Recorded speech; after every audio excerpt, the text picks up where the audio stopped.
All right, today we are talking about one of the most powerful and, frankly, most mysterious figures in the world, Mojtaba Khamenei. This is a man who could very well become the next supreme leader of Iran.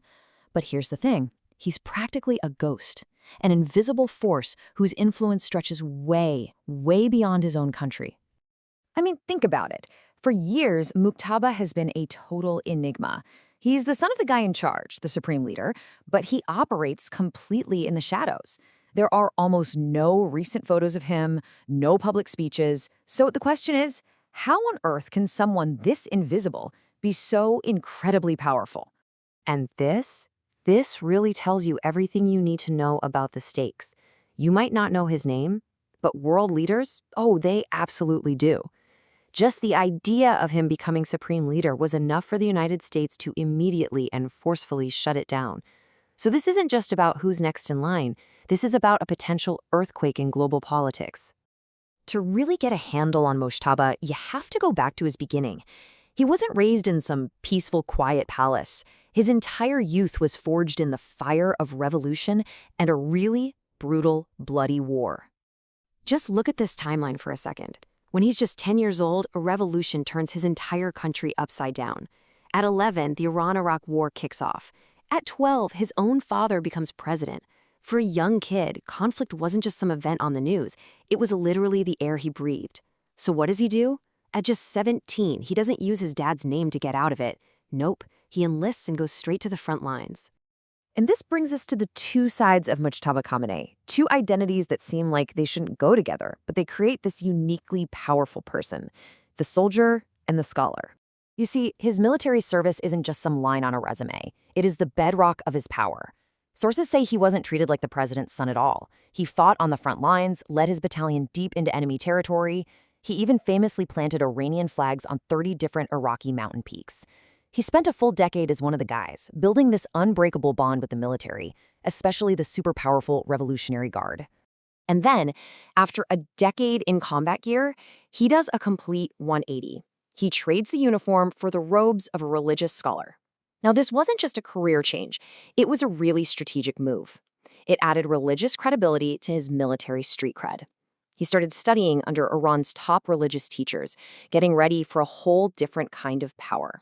Which brings us to a huge point of conflict between the father and the son, Iran's nuclear program. It is the single most explosive issue, and it's where you can really see the warrior and the scholar go in two different directions. So, on one hand, you have the father, Ali Khamenei. He's a traditional scholar leader, and he keeps up a softer, more diplomatic appearance in public. But Mojtaba? He's seen through a totally different lens. He's the forceful warrior, the guy shaped by war. And here's the real kicker. Their view on the bomb. The father has forbidden it. The son, however, reportedly believes it's absolutely necessary for Iran's survival. Now, this is the official position of Iran. Supreme Leader Ali Khamenei issued what's called a fatwa. That's a binding religious ruling, saying that building nuclear weapons is a sin. That's a pretty clear line in the sand. But behind closed doors, not everyone in power agreed. And all through these incredibly high-stakes debates, Mojtaba was still, well, a ghost. Even with his background, he was pretty much a complete unknown to the rest of the world. But then, around 2006, everything changed. A massive leak of secret diplomatic documents by WikiLeaks suddenly threw this invisible prince right into the global spotlight. The leaked files described him exactly how his military buddies saw him: capable, forceful, and with a huge amount of influence over the army and intelligence services. The secret was out. The man in the shadows was actually one of the most powerful people in the entire country. So these leaks basically did four major things. They tied him directly to the groups pushing for a nuclear bomb, they laid out his control over key military units, and, this is the big one, they predicted he would eventually become the supreme leader.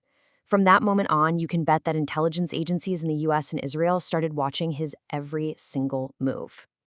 So all that real-world intelligence has fueled this very dramatic scenario that our source material lays out. Now, it's a hypothetical, but it's one that Western governments are deeply afraid of, a kind of perfect storm that could lead directly to Mojtaba taking power. So just imagine this for a second. There's a massive attack on Iran. The supreme leader is killed. In those same attacks, Mujtaba's entire family, His mother, his wife, his son are all wiped out. The country is leaderless, it's broken, it's in total chaos. The nation is desperate for a symbol of strength, of defiance. In a scenario like that, who do you think they turn to? The warrior. The man who has just lost everything. The people start chanting his name in the streets, demanding that the man who fought for them on the battlefield now has to lead them back from the brink. The rest of the world reacts immediately. The US president comes out and declares that his leadership is totally unacceptable, making threats to try and stop him from taking power. The whole world is just holding its breath as Iran's Council of Scholars gets together to vote. But the threats, they completely backfire. In this incredible act of defiance, 88 scholars cast their votes. The decision is made. The soldier scholar, the invisible prince who was forged in war and loss, becomes the new supreme leader of Iran. And so, that leaves us with this final, really critical question. Is the rise of a hardliner, a warrior like Mujtaba, just the natural next step for a country that feels like it's under attack? Or is it a massive gamble that could completely change the world as we know it?